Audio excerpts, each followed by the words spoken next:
दोस्तों आखिरकार हिजबुल्लाह ने कैसे भेद दिया है किला आयरन डोम जैसा खतरनाक डिफेंस सिस्टम इजराइल के पास में है, तो उसके बावजूद भी इजराइल के मेन आदमी बेंजामिन नेतन्याहू के घर पर ड्रोन से अटैक सीधा कैसे हो गया। आखिरकार ये क्या है पूरी कहानी बताता हूँ आपको इस वीडियो में, तो वीडियो को आखिर तक जरूर देखिएगा। आपको बता दूं, देखिए इजराइल की तरफ से तो हिजबुल्लाह के जो चीफ थे हसन नसरल्लाह उसको मार गिराया गया और इसी के बाद में इजराइल ने हमास के चीफ याया सिनवार को भी खत्म कर दिया। फिर बेंजामिन नेतन्याहू की जो टेंशन थी वो खत्म होने ही वाली थी कि एक और दस्तक आ जाती है ईरान की तरफ से। हिजबुल्लाह ने एक बार फिर से पलटवार कर दिया और इस बार तो यहाँ वहाँ नहीं बल्कि सीधा बेंजामिन नेतन्याहू को ही टारगेट कर दिया।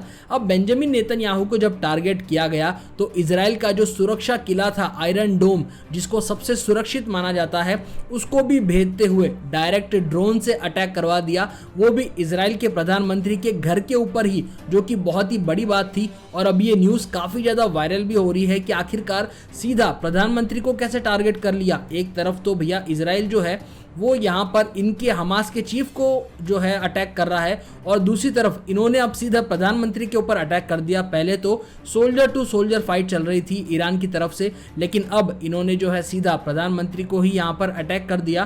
तो बहुत ही बड़ी न्यूज़ ये निकल कर आई है। दुनिया भर की जो खबरें हैं वो सारी की सारी यहाँ पर दिखा रही है कि किस तरीके से बेंजामिन नेतन्याहू के घर के ऊपर ड्रोन अटैक किया गया है। अब बताया जा रहा है कि ये बेंजामिन नेतन्याहू का प्राइवेट घर था जिसके ऊपर ड्रोन को टारगेट करके अटैक करवाया गया, जो कि एक एक्सप्लोजिव ड्रोन होता है, यानी कि उसको जाके क्रैश करना ही होता है। वो वाला ड्रोन था, उसको ले जाकर सीधा इनके घर के ऊपर टारगेट करवा दिया गया था।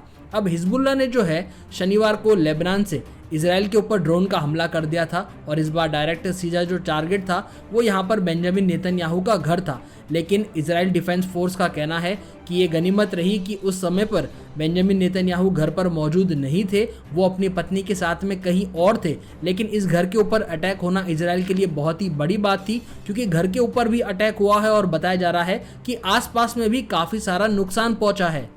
तो वहाँ से जो ऑफिशियल स्टेटमेंट आ गया था कि हाँ भाई, इजराइल के ऊपर जो है ईरान की तरफ से ड्रोन अटैक हुआ और हमारे घर के ऊपर ही ये ड्रोन अटैक हुआ था। अब जो है इससे जो इजराइल की धड़कनें हैं वो काफ़ी ज़्यादा बढ़ चुकी है, क्योंकि देखिए इजराइल जो है बहुत ज़्यादा डिपेंड करता है आयरन डोम के ऊपर। उनकी जितनी भी जो मिसाइल्स होती है रोकी जाती है वो आयरन डोम सिस्टम की वजह से ही रोकी जाती है।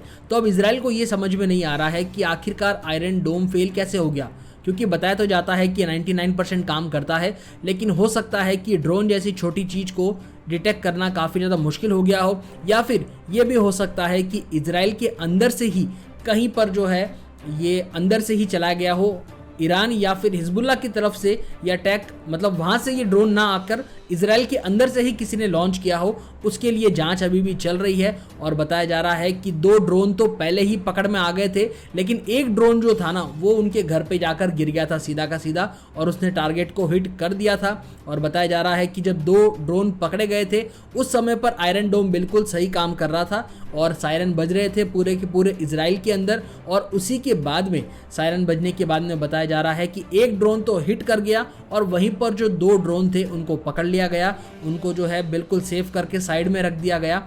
और ये उस समय पर हो रहा है जब इजराइल ने याया सिनवार जो है उसको असैसिन कर दिया, उसको मार डाला है। उसके बाद में काफ़ी सारे वीडियोस अभी सामने निकल कर आ रहे हैं। बताया जा रहा है कि आने वाले टाइम में याया सिनवार अब तो निपट चुका है, तो उसकी जगह पर कोई और आएगा और उसी के बाद में अब इजराइल के प्रधानमंत्री के घर के ऊपर अटैक हुआ है। तो आप सोच सकते हो कि ये जो लेवल है वो किस हद तक पहुंच चुका है। अब बात सीधा प्रधानमंत्री पर आ चुके हैं और इजराइल की तरफ से भी अब यही देखा जाएगा कि अब खामनेई जो है, खामनेई उसको निपटाने की कोशिश की जाएगी, जो कि ईरान का हेड है। और इनकी यही कोशिश रहेगी, क्योंकि देखिए ये युद्ध जो है वो रुकने की कगार पर पहुंच नहीं रहा है, ये आगे से आगे बढ़ता ही जाएगा। यानी कि अगर एक चीफ मारा जाएगा तो उसके पीछे दूसरा चीफ तैयार रहेगा लड़ने के लिए और उसकी जगह लेने के लिए। और ये चीज़ तभी ख़त्म हो सकती है जब इनकी जो आइडियोलॉजी है उसको ख़त्म किया जाए। अब देखिए हिजबुल्लाह जो है उसको पूरा कंट्रोल करता है ईरान, और ईरान का जो हेड है, जो उनका मतलब सारा करता धरता है, वो तो है खामनेई। तो उसको यहाँ पर इजराइल जो है बहुत समय से टारगेट करने की कोशिश कर रही थी, धीरे धीरे करके ही सही। नीचे नीचे के जितने जो जनरल्स थे, आर्मी के इनके सोल्जर्स थे, पहले उनको निपटाना शुरू किया इजराइल वालों ने, फिर इनके चीफ को अटैक किया और उसके बाद में अब यहाँ पर इजराइल का सारा ध्यान जो है वो सीधा खामने के ऊपर आ चुका है। लेकिन इजराइल का जो एयर डिफेंस सिस्टम है वो आखिरकार इतनी बड़ी चूक कैसे कर सकता है? क्योंकि आप सभी लोग जानते हैं कि भैया अगर प्रधानमंत्री का घर है, राष्ट्रपति का घर है, तो उसके घर के आसपास तो सबसे ज़्यादा सिक्योरिटी होनी चाहिए, सबसे टाइट सिक्योरिटी होनी चाहिए, और आयरन डोम को तो सबसे ज़्यादा वहाँ पर भी काम करना चाहिए। लेकिन आखिरकार वहाँ पर ड्रोन से अटैक हुआ कैसे? तो यहाँ पर बताया जा रहा है कि जो खुफिया कंपनीज़ है, जो खुफिया विभाग है, वो इस चीज़ को अभी भी ढूंढ रही है, क्योंकि वहाँ पर जो है इनके घर के आसपास परिंदा भी पर नहीं मार सकता, तो ड्रोन का अटैक होना तो बहुत ही बड़ी बात है। और इसी वजह से बताया जा रहा है कि यहाँ पर ड्रोन का जो डिफेंस सिस्टम है वो सिर्फ नाम मात्र का रह चुका है, उसमें काफ़ी सारी अभी चूक हो रही है। क्योंकि इतने सालों से आप देख रहे हो, करीबन 2-3 साल हो गए लगातार आयरन डोम को अपडेट किया जाता है, लेकिन इसके बावजूद भी कई सारी मिसाइल्स जो है वो इसराइल के अंदर एंटर कर ही जाती है और नुकसान हो ही जाता है। 100% तो कोई भी मशीनें काम करती नहीं है, तो थोड़ा बहुत तो उसके अंदर नेग्लिजेंस रह ही जाता है। और इसी वजह से बताया जा रहा है कि कुछ गलतियों के चलते आयरन डोम, जब प्रधानमंत्री के घर के ऊपर ड्रोन गिरने वाला था, तो उस समय पर उसने काम किया नहीं और उसके घर के पास में ही जाकर वो गिरता है और वहाँ पर जो है धमाका हो जाता है। तो कुछ इस तरीके से जो ड्रोन अटैक हुआ था वो अभी आप सभी लोग देख सकते हैं कि किस तरीके का बड़ा हमला किया गया है। 2 ड्रोन्स और भी पकड़ लिए गए थे, लेकिन अभी जो है बेंजामिन नेतन्याहू पूरी तरीके से सुरक्षित है। उन्होंने ऑफिशियल स्टेटमेंट दे दी है कि मैं सुरक्षित हूँ और मैं अपनी अलग जगह पर मैं महफूज हूँ।